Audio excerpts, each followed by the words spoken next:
Hello, everyone, and welcome to another episode of the Wise Decision Maker Show, where we help you make the wisest and most profitable decisions. My name is Dr. Gleb Tsipursky. I'm the CEO of Disaster Avoidance Experts, the future of work consultancy that sponsors the Wise Decision Maker Show. And today I'm joined by Marco. Marco, can you please tell us a little bit about yourself and share about what you do? Yeah, my name is Marco Zappacosta, and I'm the co-founder and CEO of Thumbtack. And Thumbtack is a technology company helping millions of people confidently care for and improve their homes. Um, People turn to us for really everything, those small fixes, routine maintenance, major improvements. And we transitioned to a virtual first model in 2021. Mhm. Excellent. Now, you recently did a survey about showing some interesting results about virtual work. So tell me a little bit more about the survey. What did you find and why do you think the results are valuable? Yeah, so we did the survey in part to sort of check our own point of view, which is, Mhm. the narrative today is one where, senior leaders are pushing this return to office because they're saying they're sort of not performing as well or the Mhm. people want it, et cetera. And that's effectively the opposite of what we've experienced, where, Mm. remote work has made us more productive. It's given people more job satisfaction. And ultimately, that was something that, we were curious, like, we're Mhm. the only ones. And, the interesting thing was very much no. And in some sense, in contrast to the narrative that's out there, most people said, 75% of folks, both leaders, VPs and above, and Mm. employees, that it made them more productive. Mm. And that's something we see strongly in our own data Mhm. and what motivate us to really invest in sort of our virtual first model, and something that sort of clearly others see as well. Excellent. Now, why do you believe that the leaders are pursuing RTO mandates, given that so many leaders from your own survey are reporting that, hey, people are more productive? So what motivates leaders to then do RTO? I think it's a couple things. One is it's a sunk cost fallacy, both Mm. in the capital expense of the real estate and saying, hey, Mhm. we got to use this. We have this crazy lease obligation. But I think even more fundamentally, it's on how the most senior leaders, who tend to be the most experienced people and sort of the oldest Mhm. people, Mhm. have always worked. Mm. And they are hesitant to operate in a new environment, given the stakes of their roles and the fact that they're trying to do their best work, which for Mhm. them has always come in an office. So I get it. I think it's natural, but I think it is suboptimal. And Mm. specifically, it pits this debate as being, is it remote or is it in office? And that Mhm. to me is a false choice where it's Mm. much more about how can we get the best of both to make the company as a whole maximally effective and performant and efficient, et cetera. And it's not either or, it's both in the right combination, I would say. Yeah, what you're saying really resonates with me. I helped over 2 dozen companies figure out their flexible work policy, including return to office. And I remember this one company, a professional service firm of just about 150 people, where the CEO, who was really senior, during the pandemic, he was the only one who came to the office every day. And that was safe because nobody else came to the office.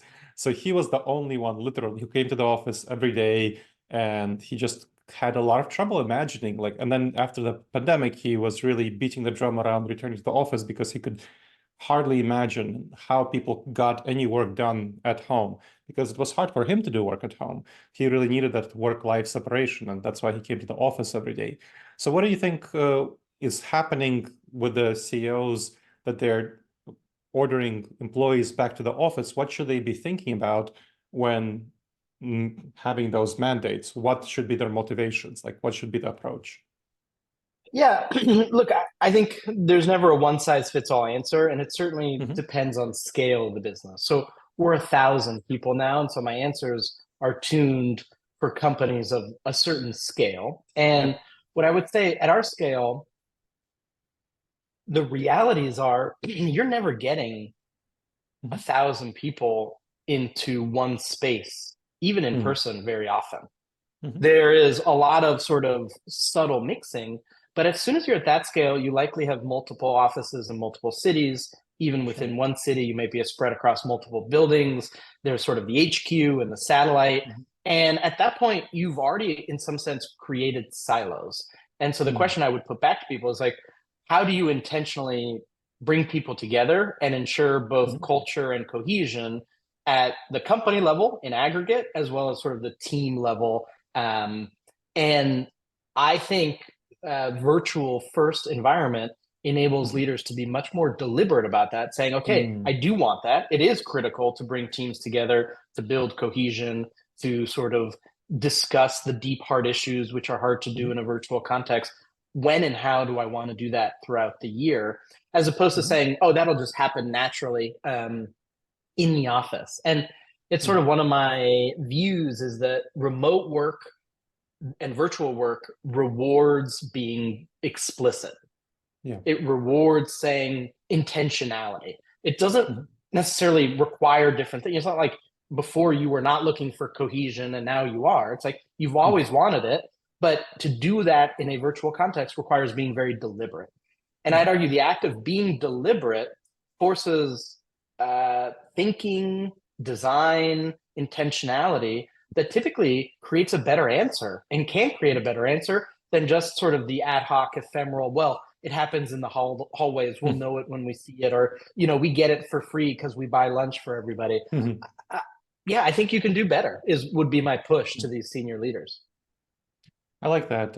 When I work with companies to figure out their flexible work policies, one of the things I do is create a clarity canvas, make sure that each team and department creates a clarity canvas. By that, I mean having very clear descriptions of structures, policies, procedures, and roles within a department and within a team, kind of how they do things, and having a digital hub where they keep all of their documentation, where they keep all of the information about all the projects, where they have clear structures around all of that. So those are very important things, and they very much resonate with me about being deliberate.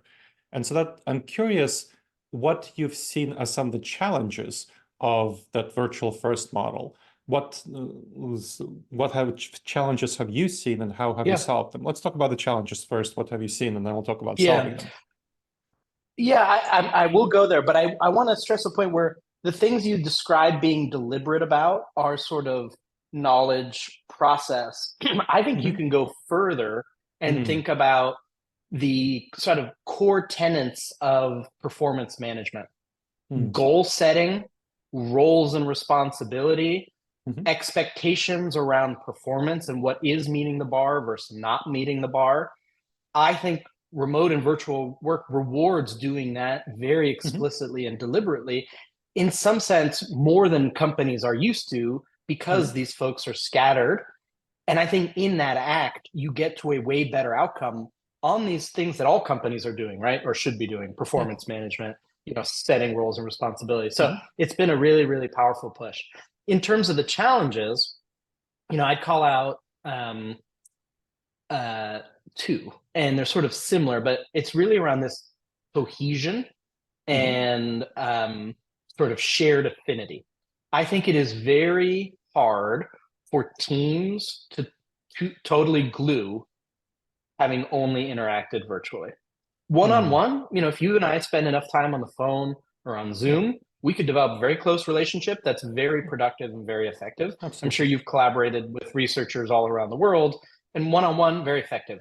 As a group dynamic, though, because of the, I think, higher latency of these conversations, it forces a much more disciplined, single-threaded virtual conversation, which is very efficient, but deprives the room of the small talk of me and you before the meeting, you know, talking, or me picking up on the conversation that you happen to have with your neighbor and chiming in and say, oh, did you hear about this other thing, right? Like that crosstalk doesn't happen nearly as naturally. And so teams don't glue nearly as well in a virtual context as they do in person. You have to get them together to sort of accomplish that. And the other big challenge, I'd say, is onboarding. When somebody's sort of off track or lost or confused in person, it's easy to spot and say, hey, look, you know, that person needs help, or hey, we should, you know, give them more support, because it seems like they don't know their way around here quite yet.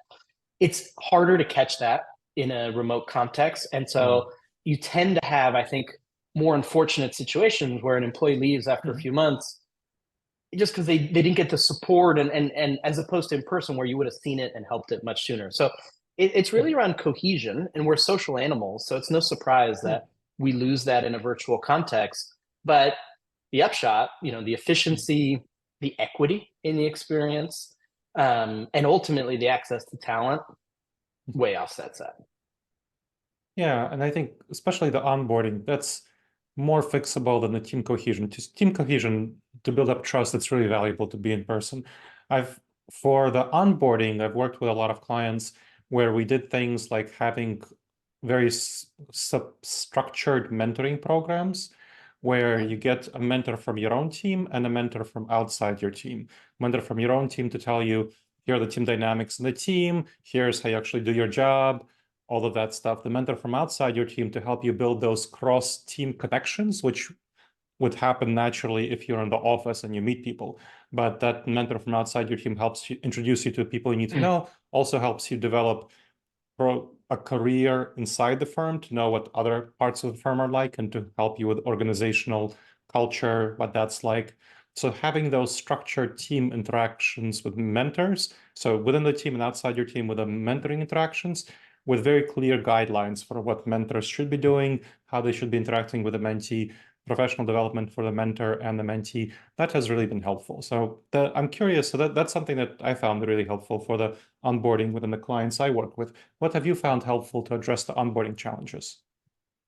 Well, I'll share our process is very similar, but again, I'd highlight you're just being more deliberate, right? Yeah. It's not like you're doing anything radically sort of new or different. You're saying, hey, we just have to ensure that that this new employee meets the right people, has the right conversation, is supported, and we've come to a very similar conclusion where we just need to be much more deliberate about content that this person needs and sort of mentorship support as they get integrated into that organization. And that's kind of always true.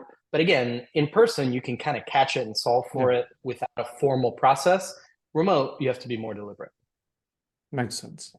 Now, as we finish up, what do you see as the future of flexible work, given all of these dynamics? I mean, I think it's clearly here to stay.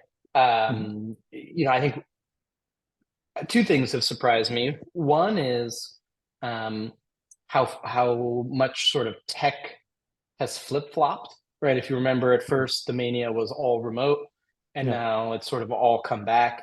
And, that shows lack of having thought things through. At the same time, what's also very clear is despite the wishes of some of the most powerful corporations on planet Earth, Microsoft, Amazon, Facebook, their current policies are much more flexible than they would prefer, simply because clearly the talent has demanded it. And these are the places with the strongest amenities, the strongest pull, the strongest reason to be in the office. And even those have had to settle for 2 or 3 days a week that is only inconsistently at best sort of adhered to. So I think that showcases that the talent clearly has a new expectation, and that expectation is for a fundamentally more flexible work environment. And I think for knowledge workers, obviously I won't apply to all the workers in the economy, but for the knowledge workers we're talking about, I think that's the new normal. And so the question is, who can meet that need the best? And one of the things we've seen is just an explosion in our job applicants, and not having any geographic restriction and sort of building up our focus as being a really deliberate and intentional virtual first employer has given us access to an incredible amount of talent, much more than ever before, which obviously is a huge asset to the business. Absolutely. That makes a lot of sense.